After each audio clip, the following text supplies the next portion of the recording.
In this video, I will introduce you to the concept of probability. Probability is a very useful concept, and the uses of this concept go beyond the SAT. Probability can be used in a daily life. It can be used to solve some examples from other exams, especially mathematics. So, what is the probability? If you don't know the definition of the word probability, you should definitely research it before continuing to watch this video. Probability is the chance of something to happen. So for example, when we say probably, we mean maybe. When I say probability, I mean there's a chance. What type of a chance? High chance, low chance? What's the probability that it will rain in this weather? So I'm sitting here on a beautiful island, yeah? And it seems like the clouds are very weak. There is a blue sky, so the probability of rain is pretty low. It's gonna probably stay sunny the entire day. So probability in mathematics is represented in percentages. I can say there's a 70% probability that today is going to be a sunny day and a 30% probability that today it's going to rain. And when I say 70% probability that it's going to be a sunny day, you may feel like, okay, most probably, or there's a high chance that today is just going to be a sunny day. Perfect. So let's talk about probability in terms of the SAT. Probability is the likelihood, the chance of something happening. For example, what is the probability that of a total of 20 males and 13 females, in a room, a person with closed eyes will choose or point at a male? In such a case, this probability is going to be in percentages. So if you close your eyes in a room with 20 males and 13 females and just randomly point at a person, what is the chance of that person being a male? Well, it's very simple. I'm going to explain to you how to find the probability. On the SAT, probabilities are in forms of fractions, sometimes percentages. So when you see fractions like this, 25 out of 100, 2 out of 3, 8 out of 24, this can also be converted into percentages. 25 out of 100 is just 25%. It is equal to 0.25, and 0.25 is lower than 1, less than 1. Usually when we talk about fractions, 1 is whole or 100%. So when I say 0.25, it's much less than a whole or an entire thing. So in terms of fractions, it's going to be 0.25 or 25 over 100. In terms of percent, this is going to be 25%. How did I find it out? Well, if I multiply a fraction by 100, I will get a percentage. This is 25%. How about 2 over 3? So divide 2 by 3 on your calculator. What is it going to give you? Well, let's try to do that on Desmos, but we'll also find how many percents this is equal to on Desmos. So here is Desmos calculator.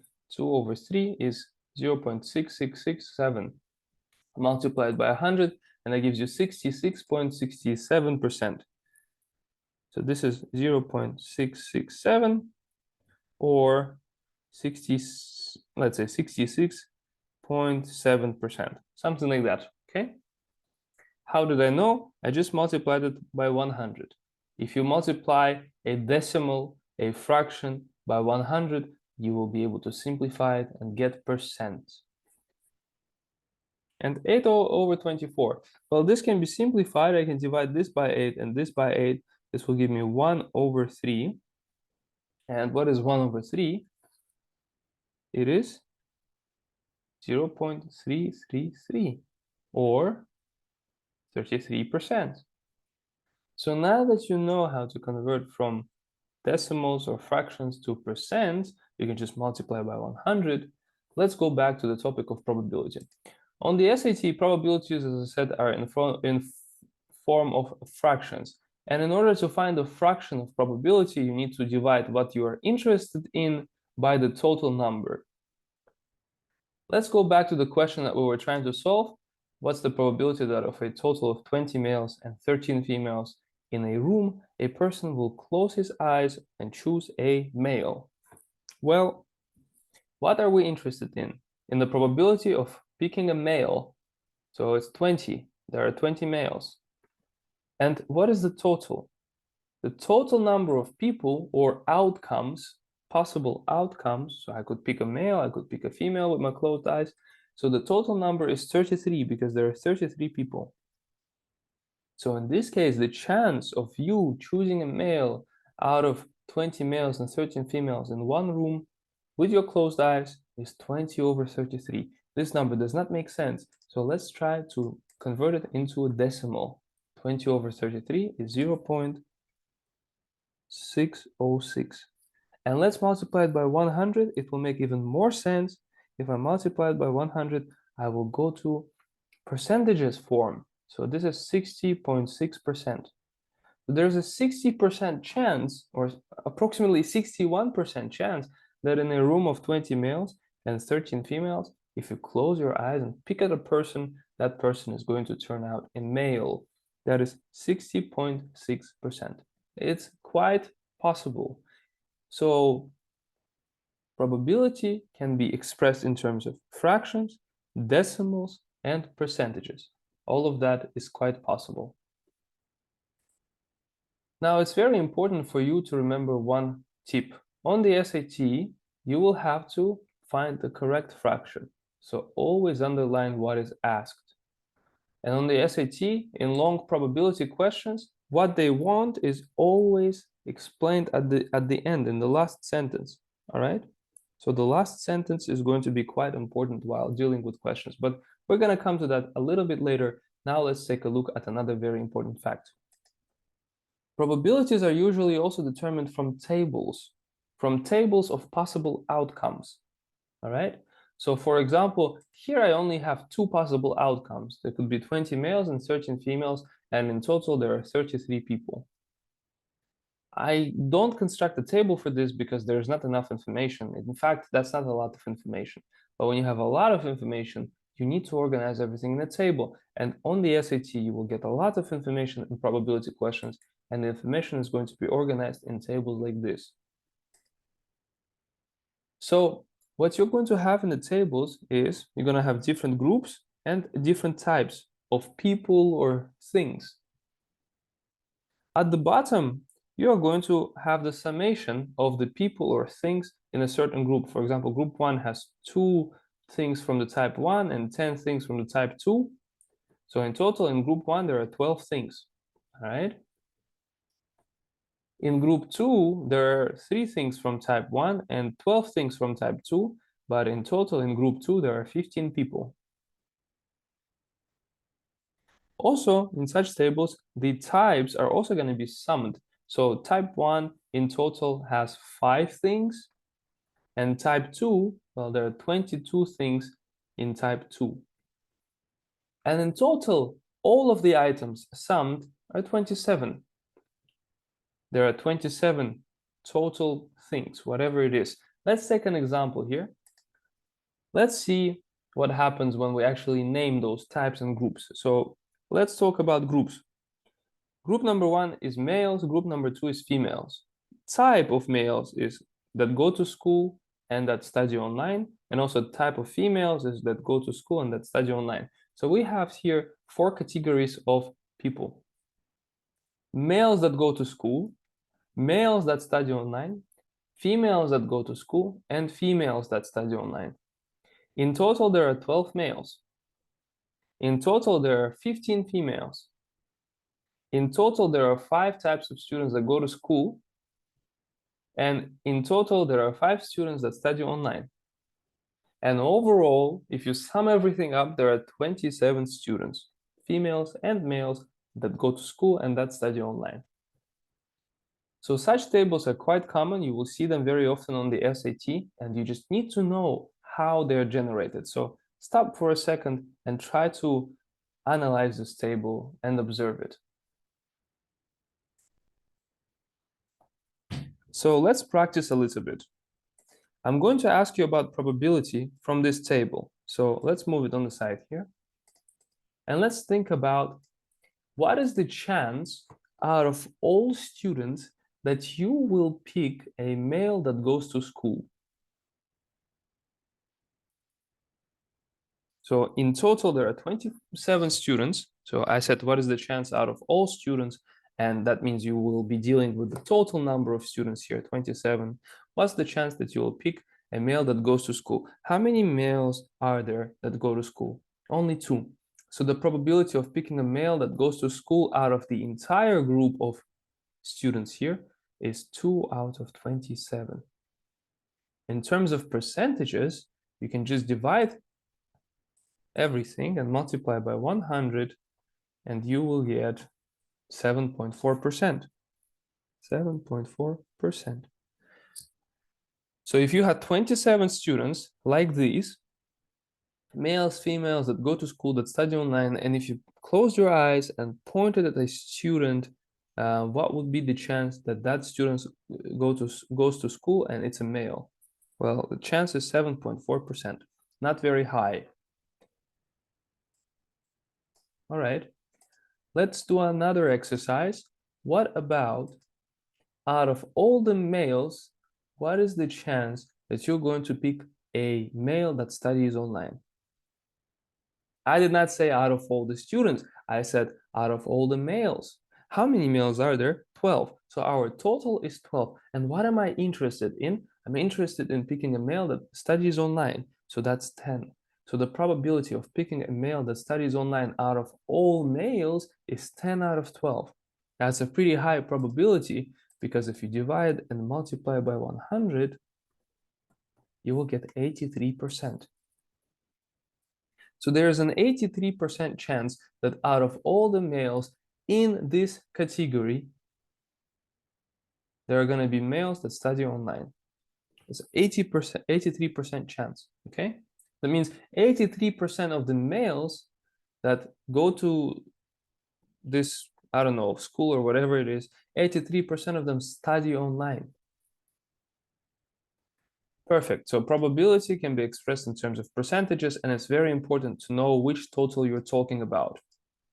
How about if I ask you, out of all students that study online, what's the probability of picking a female? Again, out of all students that study online, what is the probability of picking a female? So how many students study online? In total, 22. And what are we interested in picking a female? So 12 out of 22, almost 50%. How do I know? Well, 12 is almost the half of 22. So if you divide 12 divided by 22, yeah, you will get 54.5%. So this is 54.5%. So probability is expressed like this. Out of students that study online, if I want to pick a female, the probability or the chance of me closing my eyes and picking a female out of all the students that study online is 12 out of 22 or 54.5%. So I hope I gave you enough examples. Now, please remember to underline what is asked for. And here I have already underlined it for you. So please observe this table, pause the video and try to solve this question by yourself. Then we will solve it together.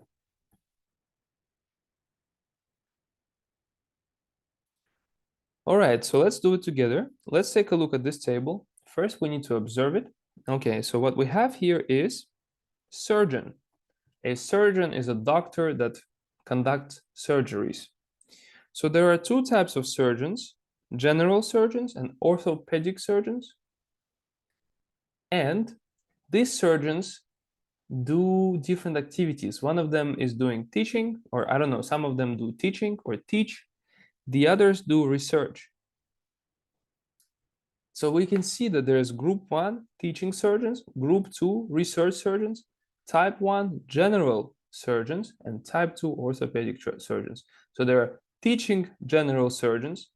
There are general surgeons that do research. there are orthopedic teaching surgeons, and there are orthopedic surgeons that do research. That's it. And overall, there are 607 surgeons. So it says here in the survey, 607 general surgeons and orthopedic surgeons indicated their major professional activity. Basically, they said what they do, their professional activity. And the question is, if one of the surgeons is selected at random, one of the surgeons, which surgeons? One of the research surgeons? No. One of the teaching surgeons? No. One of the general surgeons? No. One of any surgeons. This is what this question is asking us. So the total number of outcomes, total of this question is 607. So we write it immediately in the denominator. Again, if one of the surgeons is selected at random, which of the following is closest to the probability that the selected surgeon is an orthopedic surgeon? So we underline orthopedic. All right, so here we have orthopedic surgeons whose indicated professional activity is research. All right, and how many surgeons are doing research out of orthopedic surgeons? Only 74. So 74 is what we write here on the numerator.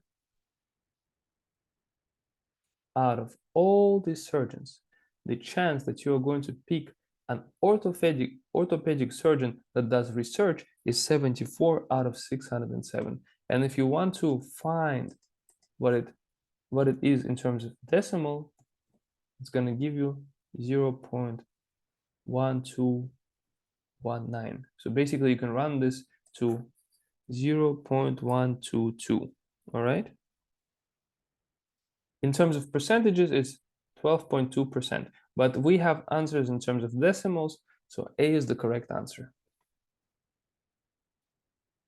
So hopefully you were able to find A while solving this, and I do believe that this is not so hard, as long as you know what is your total, out of whom are we selecting a surgeon, out of total or out of the ones that are doing teaching, etc., etc. Anyway, this is number one, so selecting the correct total, and number two, selecting the correct group that you're interested in. In this case, it was very obvious, orthopedic surgeon who does research. So we found 74 people here. Let's try to solve another example similar to what we have seen. Pause the video and try to solve this by yourself, please. Then, of course, we will solve it together. All right, so as always, we try to observe the table first. What's going on here? We have group X and group Y, and basically the people are trying to tell how many dreams they remembered or recalled during 1 week. To recall something means to remember something. So there were 15 people from group X that remembered no dreams, and 21 people from group Y that remembered no dreams. In total, 36 people did not remember any dreams in 1 week. And there were 28 people from group X that remembered 1 to 4 dreams, so maybe 1 or 2 or 3 or 4, and 11 from group Y, and so on and so forth. So you can understand, in total, there were 200 people. The people that I am going to circle right now remembered at least 1 dream, and these people remembered no dreams. So let's take a look at the question. If a person is chosen at random from those who recalled at least 1 dream, that means basically from this number of people, because in total, this many people recalled at least 1 dream. They remembered at least 1 dream. So basically our total is 164. What is the probability that the person belonged to group Y? So what's the chance that out of all the people that recalled at least 1 dream, the person was in group Y? How many people in group Y have recalled at least 1 dream? Well, we can see it's 11 plus 68, so it's 79. Basically, our fraction is pretty simple. The chance that out of all the people that recalled at least 1 dream, that the person is from group Y is 79 out of 164. Therefore, C is the right answer. I hope you were able to do this. So what we did here is we just summed the number of people in group Y who have recalled at least one dream. At least means not less than one dream. These people have recalled no dreams. That's why we didn't even add them into our calculation, because they basically saw no dreams at all. Anyway, now we're going to talk about something different, but still something very relevant to the SAT. Do you know when they ask you about either or probability, what that is? Either or probability. In English language, we have this word either and or. When I say either males or females, I basically don't judge. I can accept either male or female as a student. For example, I accept students either from Kazakhstan or from Turkey. That means I can accept students from Kazakhstan and Turkey. Another thing, I can either eat bananas or apples. That means I don't care. I can eat both of them, bananas and apples. Basically, when I say either or, I'm saying and, all right? It does not mean literally and, but in terms of mathematics, it means and. When you want to calculate a probability of either choosing outcome A or choosing outcome B, you have to sum up probabilities. You will be adding two probabilities together. For example, let's go to this table. This table is quite familiar for us. I mean, we already know what's going on here. So what is the probability that if a student is chosen at random, so out of all the students, it will be a male studying online, that means this, or a female studying at school, that means this. So here we have two probabilities. I can choose either a male studying online out of all the people or females that go to school. In such a question, to calculate the probability, I would divide the first outcome by the total, and then I would add the second outcome divided by the total. And this is how I'm going to find the total probability of picking either a student that is a male and that studies online, or a student that is a female and that goes to school, out of the total. So whenever you see the keyword or in probability questions, you have to add two or more outcomes. Let's practice. I hope that was understandable. So here I have another question. Please try to pause the video and solve this by yourself. Use the either or formula where you have to add two outcomes, and then we will solve it together.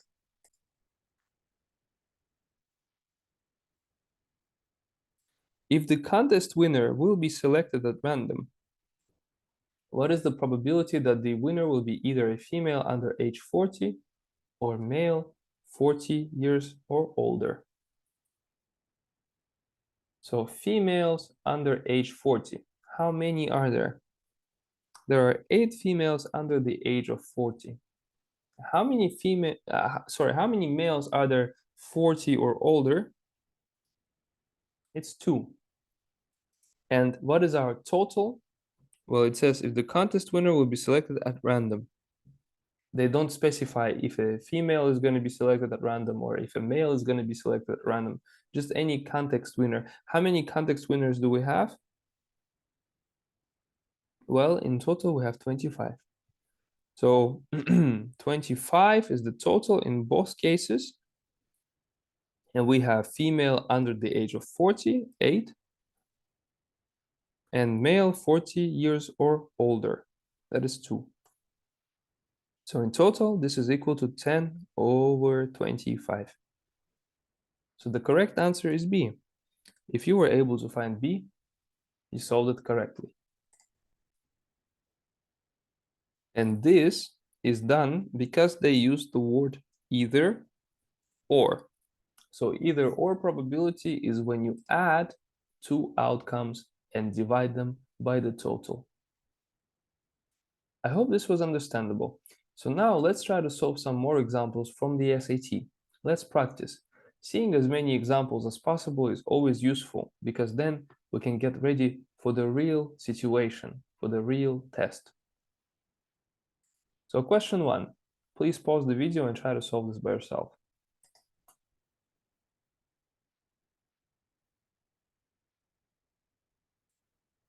So question is, of the people who chose vanilla ice cream, so in total 8 plus 5 people chose vanilla, so our total is 13. 13 people chose vanilla ice cream. What fraction chose hot fudge as a topping? Topping, hot fudge, and caramel. So there are 2 different toppings, and 8 people chose hot fudge from the people that chose vanilla ice cream. So 8 out of 13. This is our correct answer. And if you were able to find this, that's perfect. That means you would have been able to solve this question on the SAT. All right, let's now continue to the next question. Pause the video and try to solve this, please.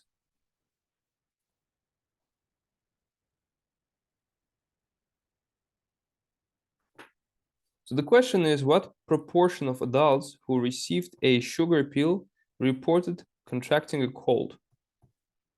Probability. How many adults have received a sugar pill? We write it on the denominator. Sugar pill, 150 total adults. How many of them have said that they have a cold? So it says cold, no cold. Out of the people that took sugar pill, 33 of them said that they have had a cold.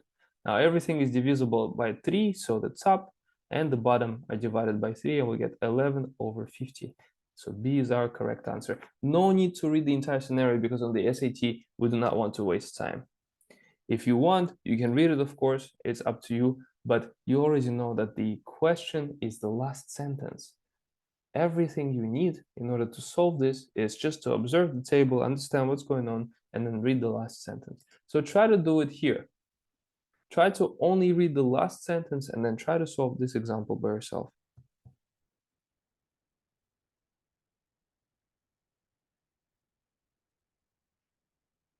So a gas station customer selected at random. How many total gas station customers are there? It says customer purchases at gas station. That means everything is basically done in the gas station, so the total is 135. So how many of them did not purchase gasoline? How many of them did not purchase gasoline? Gasoline not purchased, 50. So it's 50 out of 135. As easy as that.